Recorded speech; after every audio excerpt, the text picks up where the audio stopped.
Hi Flosstube, this is Kim and I am Barbara's daughter. Welcome to my Flosstube channel. I am here to show you what I've been stitching on the past couple weeks, and I have a couple finishes and a couple whips. I've really kind of stitched on just a few things and made some good progress on them. So I will get started. The first thing that I did when I finished filming my last Flosstube is I went back to my Loose Feathers for the Birds series, which this is the next one that I needed to do. I'm going in order. I guess I don't have to go that way, but this is the Light Upon the Lawn, Blackbird Designs. And I had already finished the first one that I did was this one. I decided to do them separately on 36 count sand, picture this plus, and I'm using the called for colors. So that was the first one that I did. And then this one, I did the Light Upon the Lawn. So that was my finish for last week. And you'll see that I kept the B in there because there are 9 of these patterns and 6 of them have initials. So I didn't want to have 6 Ks in these because I am going to either frame them and place all the small frames together, or I'm going to try and find like a mirror, not a mirror, a window that has 9 openings that I can do. Either way, I don't want 6 Ks just in there. It seemed kind of silly. So I decided to do all the members of my immediate family, like meaning the family I grew up with, like my parents, my 2 brothers, my sister, and me. That's 6 of us. So that's perfect. So this already had a B in there for Barbara Allen is I think her name. But now it's a B for my Barbara, my mom. So the first one has K, this one has B, and we'll just keep going as I do them. I will switch the letters to the right ones. I also didn't put, the pattern shows a year, 20 over here, and then you would put 21 over here. I didn't do that. I just left it off. I don't think I put, there's no year in the first one. So I might go back and add that. You can see it should be down here, but I don't think it matters that it's not there. So I'm gonna leave it off for now. So I have 2 out of 9 of those done, and I'm excited for that. The next one that I'm gonna do, let me just see if I can find number 3 real quick here. It's funny because some of them say number 9, number 8, and some of them don't say that. So, okay, number 3 is She Sights a Bird. So this one, I'm going to do some adjusting on this because I don't want the cat in there. I love cats. I had 2 cats growing up, nothing against cats. But that particular cat, I don't know, I'm just not really into him. I think what I'm going to do is put the bird that is kind of sitting on the cat, this bird, I'm going to put him where the cat is. And then there's a tiny bird down here, so I might like duplicate him a little higher. I'm not sure. I got to play around with it. So I'll probably just stitch everything except that cat and then figure it out as I go with that. So that'll be what I do next, and for this series.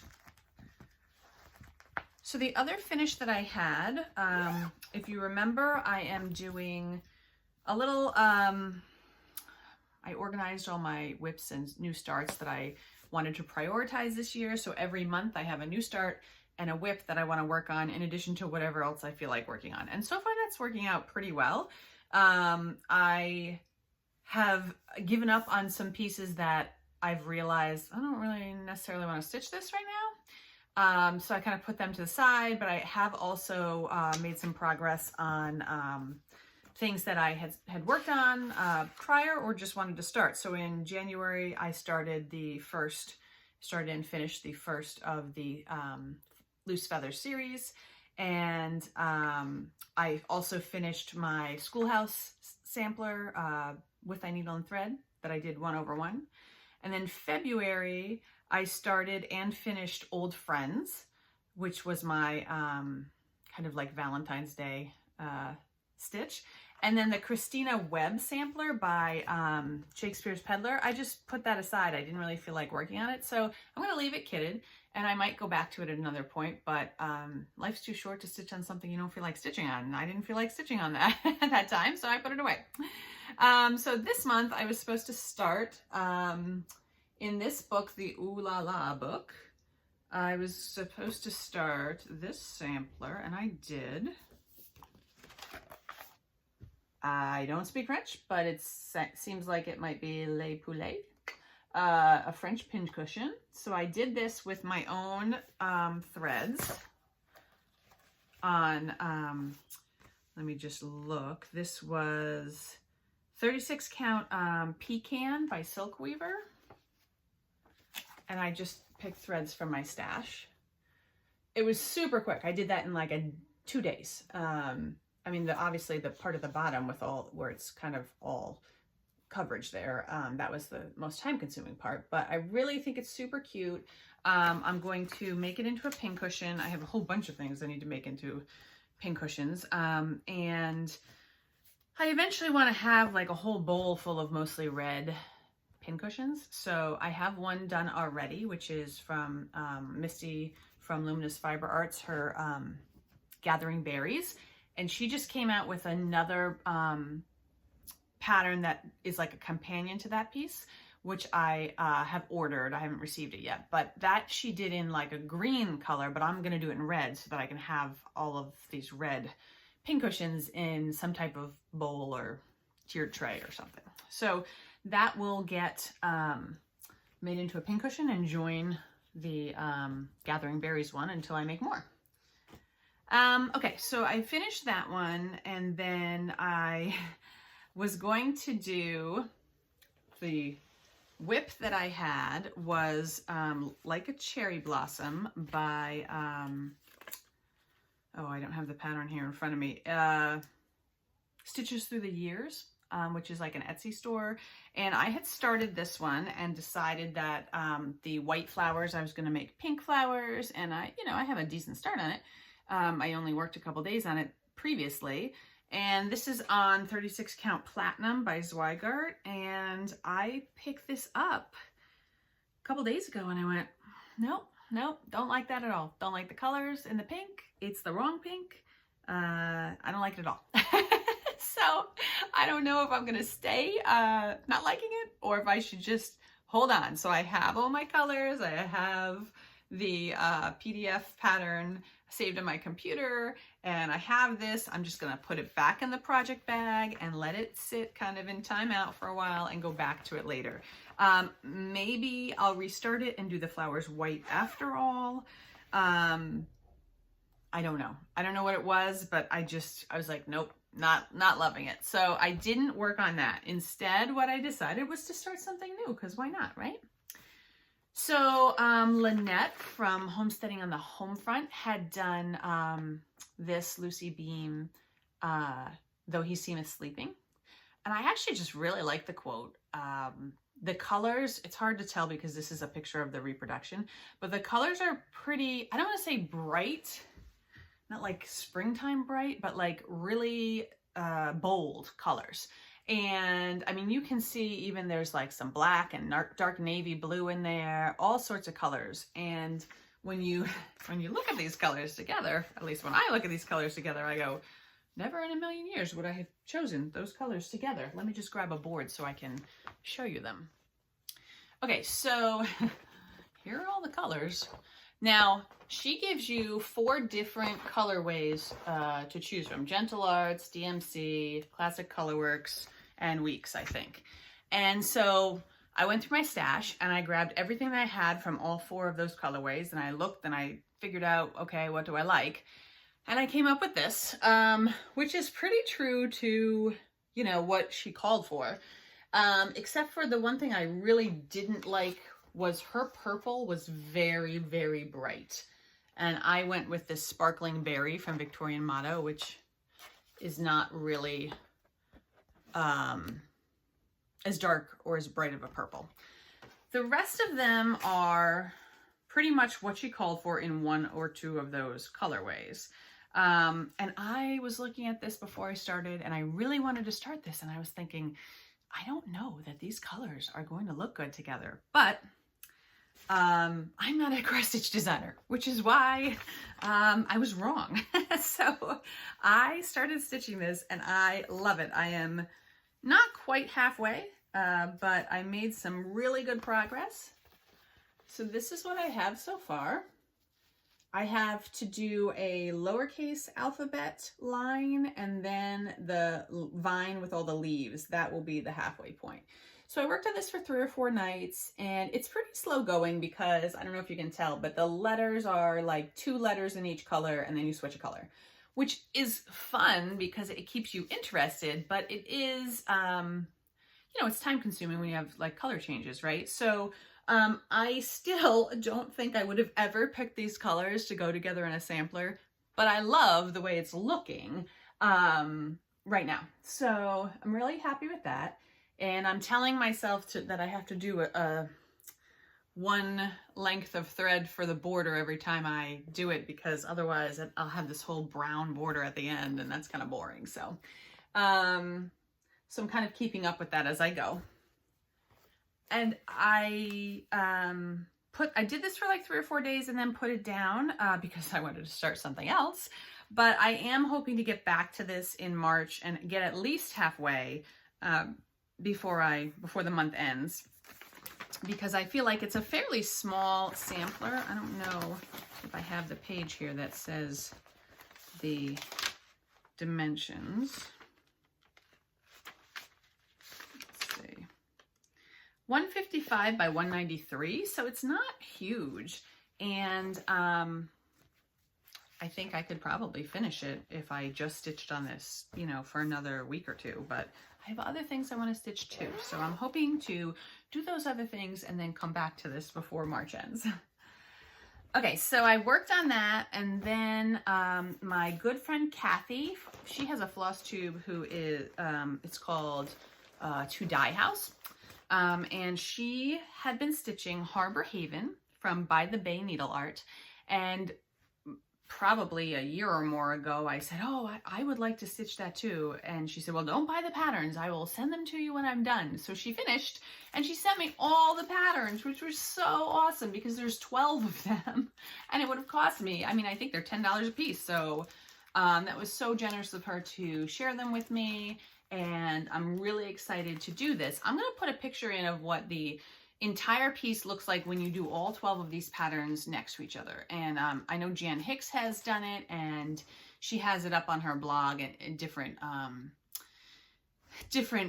entries as she went through and stitched it. So that's another place to go if you want to see it kind of in person, I guess, in real stitching life, because these are just like drawings. These are not actual stitched photographs. So it is kind of hard to tell by looking at this exactly what it's going to look like. So I was Googling images of it already stitched so I could see what it looked like, because it's stitched in DMC. And I knew a lot of people had chosen to do the water in a variegated floss because there's a lot of that. And I also looked at it and thought, well, there's a lot of browns and greens, and maybe I'll do some variegated floss for the pieces that are larger sections. So I have just looked at the first part of the series, because I'm just going to go from left to right all the way across all 12 parts. And I have a color for the water, I have a color for the tree, I have a different color for the brown that's in here, and I have a green for the leaves and the darker pieces, and a like yellowy green for down here. So you can see when it's DMC, there are stark contrasts between the different sections. And I think that if I take, for example, the 2 yellowy green colors and replace that with 1 variegated yellow green, that it'll be a smoother transition between the colors. I have no idea what I'm talking about, so maybe it won't be, but I think it's going to be good. So I only did that with the colors for this one. Some of those colors go through all 12 pieces, but in other charts, additional colors are required, and I haven't looked at those yet because this is, you know, this is some pretty heavy stitching down here, so it's going to take me a while. And this up here is just sky. You don't stitch the sky, but everything down here is solid stitching. So I was actually able to do this mostly from stash. I had a piece of 36 count ice blue. It actually looks kind of like my wall color, really, when you are looking at it in person. So it's not showing up great here, but imagine my wall color, the top part. That's the color of this fabric. And so I had that. I had just bought it the last time I was at Needleworkers, and that was the closest thing I had to looking like a sky. I have a nice aqua color, Deep Seas, Soft Seas, I think, by Misty of Luminous Fiber Arts. But actually, when I looked at that, I felt like it was more like the sea, the water color, not the sky color. I think I wanted something that was a little paler for the sky. So I then took, instead of the color, the DMC color for the water, I'm going to use Caribbean Waters. And I happen to have 2 of those in my stash, so that was great. Then there's 2 sets of green that I replaced. So I had 2 yellow. They were really more yellow than green.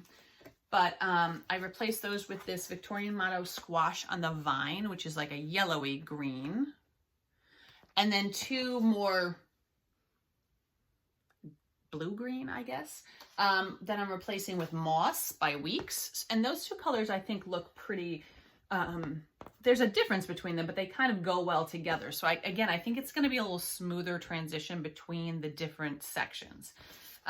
For the tree and some of the other dark brown, I went with Victorian Motto Brown Quaker. I'm not sure how well that's coming out. I feel like it's a redder color than it's coming out, a redder brown. And then for the dark brown that is actually like the dirt that the lighthouse is on, instead of, it's like a peninsula that goes out, and the lighthouse is on there, I'm using Weeks Swamp Water, which is one of my favorite browns. It's super variegated, which you can't really tell, I don't think, in here, but it really has a nice variegation. So I'm using that for the darker brown color. And then I also changed, they use ecru for like what I think should be white. So I'm using Bamboo by Classic Colorworks because that is more of a white color.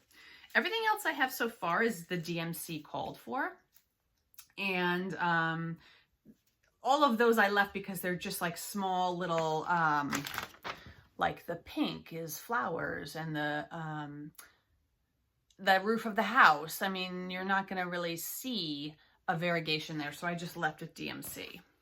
So I got a little tiny start on this. So you can see, I hope, the leaves there are moss, and there's some nice variegation in that. And then the brown Quaker is the branch of the tree. So I am just, see if I can do this.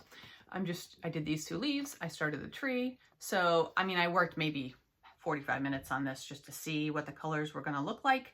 So I'll go ahead and finish the tree and the leaves in the tree and the flowers and all that. And then we'll go down to the hard stuff down at the bottom, the solid stitching down there. So I'm excited about this. I'm sure it's going to be quite a long-term project, but my thought is that I might be able to, if I stitch on this for like, I don't know, how long would you think that would take me? Like a week and a half, maybe 2 weeks, I could get that done. I don't know. It depends if it's weekend stitching or weekday stitching, right? So I'm hoping to actually finish this section sooner than later. Before I'm going to stick with it for as many days as I can. After 4 or 5 days of something, I tend to be like, no, I need to move on to something else. But we'll see how long I can work on it for. And then, so after I do that, then the only other thing that I really want to get to this month is, because we have like 2.5 weeks left of March. So if I finish that section, I have to go back and do my Modern Folk Embroidery Fruits of Plenty Sal. I have the March block to do, and I haven't started that yet. So that is at least 4 or 5 nights doing that piece too. So I hopefully can get through those 2 things in the rest of the month. And we'll see. I don't know. Plans are made to be broken, right? And maybe get back to Lucy Beam too. I don't know. We'll see. So many things I want to stitch on. I was actually thinking that I should pull out my son's Christmas stocking and work on that a little bit too, but it's hard to focus on something like Christmas for me until we get to like summertime, and then I feel like doing it again. Okay, so haul, I ordered a few patterns, like maybe 4 or 5 patterns from Needlework Expo, but I haven't gotten them yet. Hopefully the next time I have a video, I will have those to show you. And the only other piece of haul I got was a piece of Lakeside Linens Pecan Butter fabric. I have never stitched on Lakeside, but I have one other piece kitted in something I have planned to start this year in one of my like monthly starts. The story behind this though is I had ordered last May, I had ordered from Inspired Needle, which is, they have a video, a Flosstube channel too. Kathy, who owns the shop, and her sister Nancy do the video, and I had ordered from them 2 things, this pecan butter and the shale from Picture This Plus that I'm using for the Blue Flowers piece that I showed in my last video that I can't remember the name of it. It's got a yellow house at the top and a bear and a floral border. I don't remember the name of it. Anyway, I ordered shale. I ordered this. They didn't have either. I guess somehow on their website it didn't work so that it showed you things they didn't have. So she emailed me, she said, I'm not gonna charge you for this, I don't have it, do you want me to keep you on the list for when it comes in? And I was like, yeah, sure. So the shale came in, you know, maybe it was like a month later or something, and she charged me, she sent it to me. I've had it for a long time. I actually kitted that up and showed you, I think, last video, so that's on my back burner of something I want to start. But I totally forgot that I had ordered this. And I understand, like Lakeside, I think is hard to get in the best of times, but with the shortage of material and floss and all that stuff, I think it's really hard to get. So the other day I get a call, and I don't usually answer my cell phone if I don't know who it is. So it says like Lamont, Illinois. I'm like, I don't know anyone in Lamont, Illinois. The only people I know who even live there are like Kathy and Nancy from Inspired Needle. And I don't know those ladies. Like, we've never met, but in my mind I know them because they're on Flosstube, right? But I'm like, well, why would they be calling me? Sure enough, Nancy leaves me a message. She says, Kim, we have your Lakeside linen. It finally came in from last May. I couldn't believe they still had me on the list. I mean, I had forgotten completely. So if you want fabric, you will definitely get it from Inspired Needle. I mean, they are not going to forget that you wanted something. So I thought that was fantastic. They called me and I said, yep, here's my credit card. And they sent it. It was here 3 days later. So that was exciting. And again, everyone talks about Lakeside and they love it. So I'm eager to stitch on this. I have not yet stitched on it. It reminds me a little bit, the way it feels, it reminds me a little bit of Extra Designs fabrics, which I love. It's a little maybe rougher feel to it, but I don't know, rougher sounds like a negative word. It's not. I don't mean that in a negative way. I think I'm gonna like it, but anyway, that's the only haul that I have to show you today. The other thing I was gonna put some pictures of here, I put it on Instagram, but I think I've taken a few better pictures than I put on Instagram, so I was gonna show it here in the video.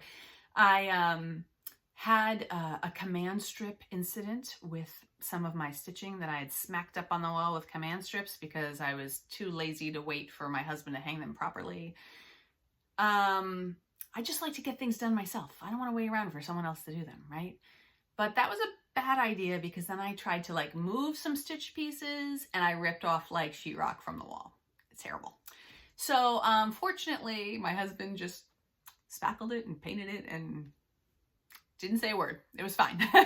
So what I was moving them for, though, was because I wanted to put all my patriotic pieces together in my dining room. So I've started with one wall, but I think I have so many patriotic things I want to stitch that eventually it might be like the whole room.